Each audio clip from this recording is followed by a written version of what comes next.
Hello everyone and welcome back to another Brightstorm video. Today I'm going to be reading chapter 16, which is called Citadel Kings. More figures on horseback galloped down the sand dune, but instead of cries of distress from the crew, there were cheers.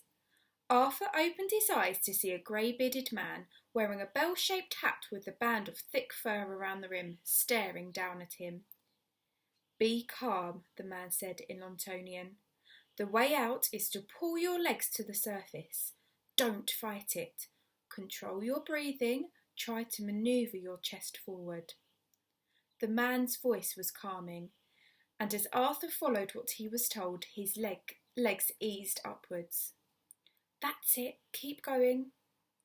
As he pushed his chest down, his legs rose, then a little more until they were almost free. "Now try to monkey crawl your way a little, then we can pull you out."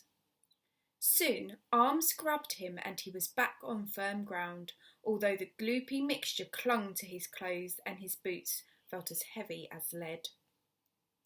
Maudie rushed over. "Artie, what the clanking clogs happened to you?"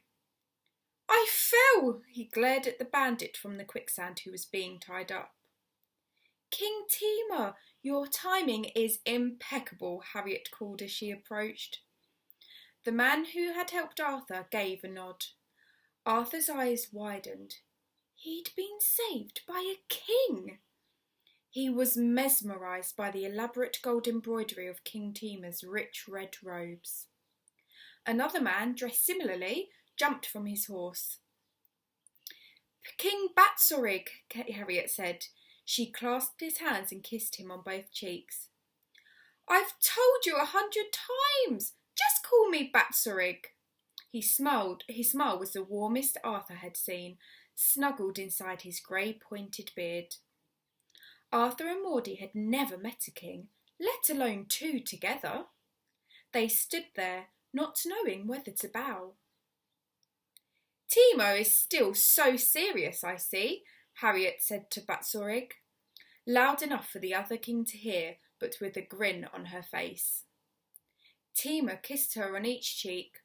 "One of us must take our kingly duties seriously, or nothing would get done and the citadel would be chaos." Citadel. Citadel. Batsorig laughed. "Done? Why must something always be done?" "Because rogues like this are always ready to cause imbalance," Tema directed his men in tying up and searching the remaining bandits, while the crew of the Aurora were checked by Dr. Quirk for any injuries. "Did they steal from you, Harriet?" Batsorig asked. "No, but I think they were after the skyship." "So, this is the fine ship you've been planning for so long," Tema said, raising his eyebrows and giving a nod and smile of approval. "She is unusual looking, but she has a definite charm and interest in her shape." One of Tema's men handed him a pouch. "What's this? Enough silver to feed a village for a year. They seem remarkably rich for bandits, and I believe they are your first continent coins." He passed one to Harriet. Harriet examined them. "Yes, they are.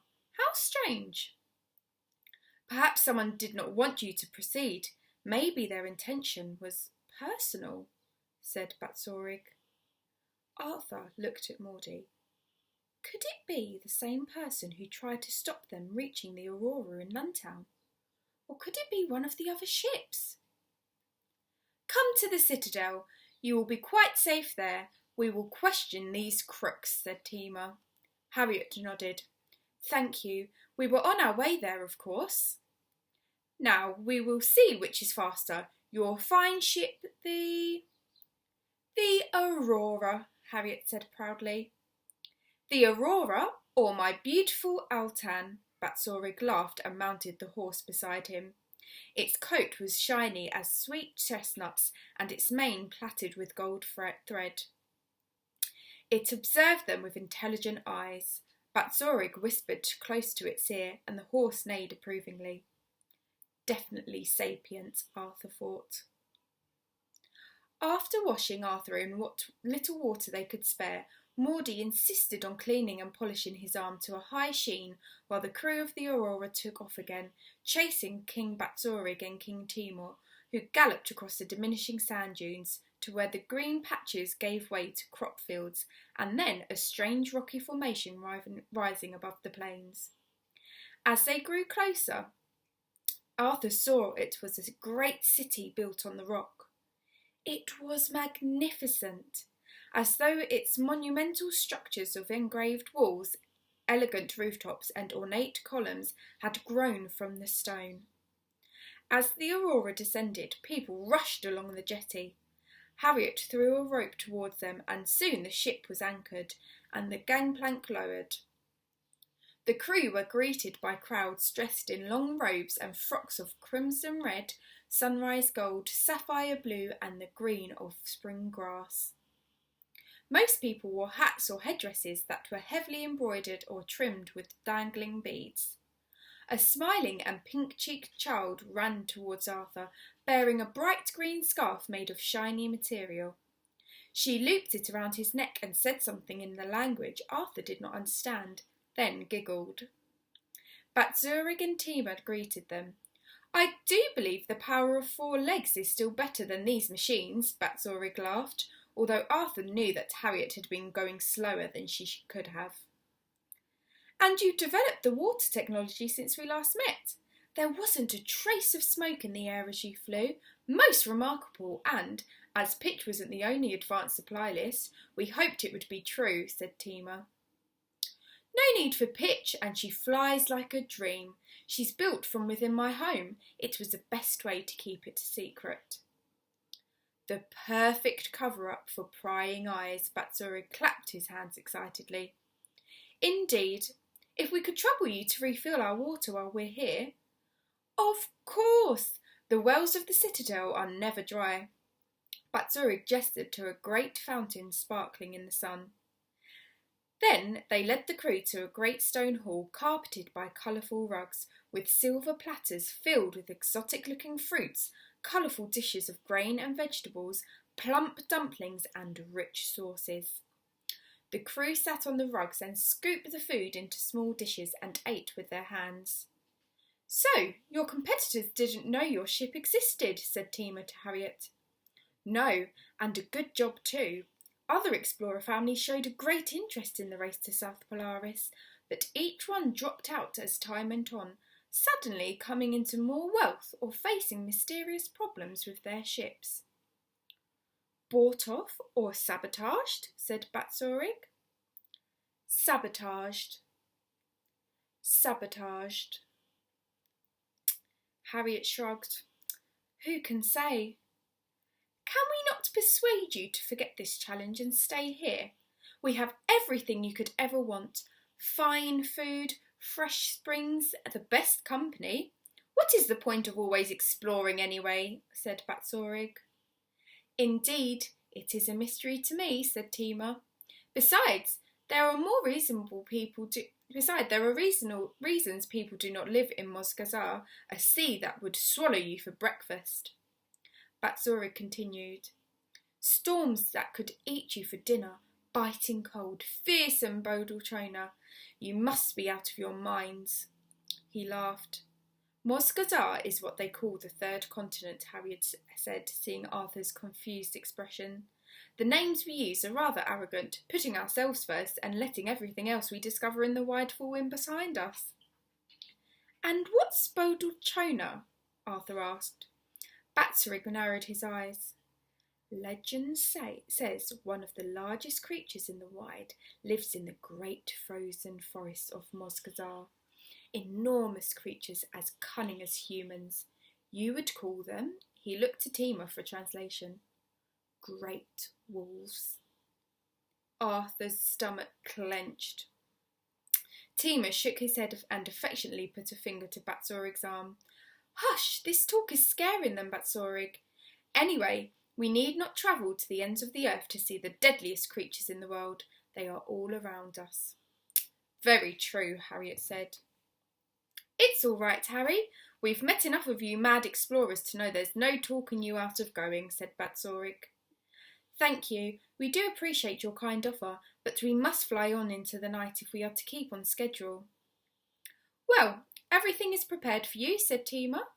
He clapped his hands and servants were soon trooping through the room, bearing bundles and baskets on their heads, and in their arms plush furs, exotic spices and powders, dried leathery meats and sweets, shrivelled fruits.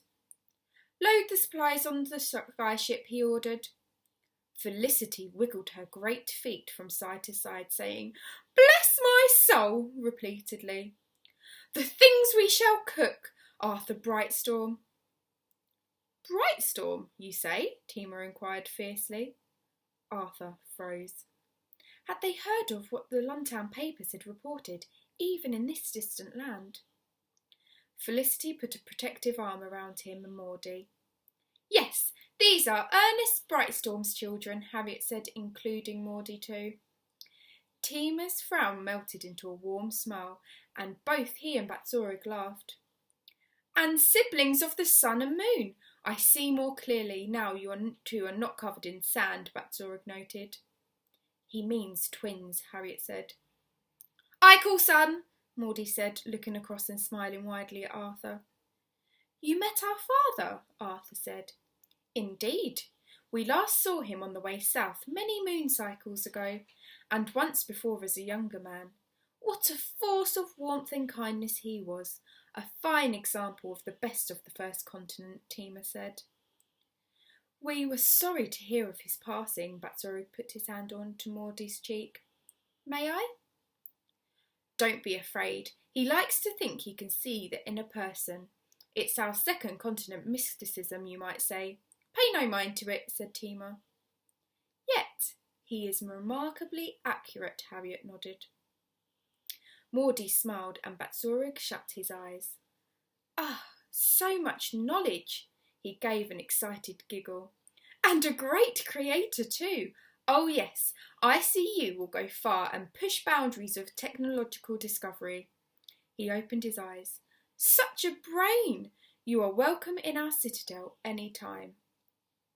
He shuffled towards Arthur, who wasn't sure he wanted everything he felt inside to be exposed. Seeing him flinch back, Tima smiled at Arthur. "The boy doesn't want it, Batzorig," he said softly. But Batzorig waved him away and put a warm hand to Arthur's cheek. "Ah, wild like a bird on the wing, but sad." He was quiet for an uncomfortably long time. Strange. I cannot quite see you yet, but perhaps you must see yourself first, before anyone else can." Arthur felt deflated. "Ignore his peculiar ways," Tima said. "We all walk our own road. Now, are you certain we cannot tempt you to refresh in the kingly quarters, a soft bed for the night?" Harriet smiled. "We appreciate the offer, but time is against us. This is a race to South Polaris, and even a few more chimes may count against us. Did the Victorious pass this way?" "Indeed, not 2 days ago, and another ship, the Firebird, was not far behind. They bought quantities of food, but will have to stop off in the southern mines for their pitch.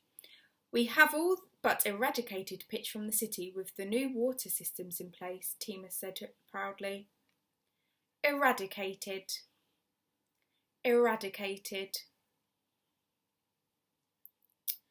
"They'll pay a hefty sum from those crooks," said Batzorig. "Good, that refuelling stop will gain us time," Harriet said. "Now, let me settle our great debt to you for these wonderful supplies." Both Batzorig and Tima raised their hands. No, we will not hear of it. With all the good your parents did for us during the siege of Gamut, their gravity irrigation systems saved our lives." "No, really," Harriet tried, but Tima would not let her protest. "Think nothing of it, dear friends," he said. Harriet smiled. "Well, I have more books for you." Seeing Arthur and Maudie's panicked expressions, she added to them, "Don't worry. These have been in crates. They're not from the ship's library. Welby, if you could show Batzorig's good people where to find them." Batzorig clapped his hands together.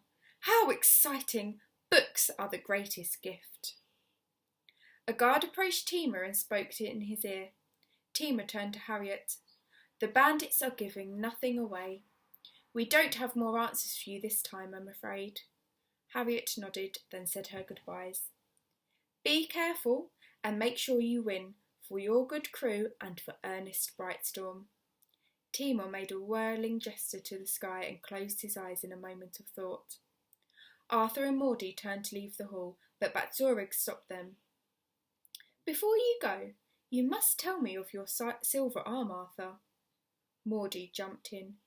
The original one was eaten by a huge crocodile in the Spice Islands in the west. You should have seen what he did to the crocodile. She gave a knowing nod. Batzorig laughed heartily. I meant, who made this wonderful construction? Maudie's freckles blushed brightly on her cheeks. Oh, it was me. Batzorig nodded, clearly impressed. Why, of course you did. See, I am never wrong. He put a hand around Tima and hugged him closely. She could teach the citadel, ironmongers and engineers a thing or two, don't you think? And so well maintained. Why, the metal shines like a mirror. Maudie smiled proudly. If you ever need work, we would welcome you here. Our universitas might not be as grand as London, but in engineering and mathematics you will find no finer teachers, said Tima. Did you hear that? Maudie looked at Arthur. He nodded and smiled at her. There was that Maudie-shaped hole in the world again, waiting to be filled by his sister. But his wasn't there. He only had the hole inside him, the void of not knowing what happened to Dad, of not knowing where he fitted in the world any more. And the way Batzorig had looked at him earlier hadn't helped with his doubt. The crew made their way back to the Aurora, each to their own position on the ship. A voice suddenly called out, Wait! There's still a load of lemons! Fresh lemons? Felicity called, her eyes wide. Someone dashed up the gangplank with a great basket of lemons and handed them to Felicity. Arthur breathed in the scent. Dad used to make the best lemon iced biscuits whenever they had fruits in London Market, but they were rare in the first continent. Twice the size of any lemons I've ever seen. They've positively made my toes tingle. Thank you, King Batzorig, Arthur Felicity called. Suddenly, a thought flashed through Arthur's mind about Armitage Wriggleworth's book. What is it? Maudie asked. You've got that look where I can see the cogs of your brain turning. There's something I need to check in the library. Meet me there after duties, he said. The crew of the Aurora waved goodbye, then hurried into their positions ready for takeoff. Nobody noticed the large silver insects scuttle across the bow, take flight and speed away.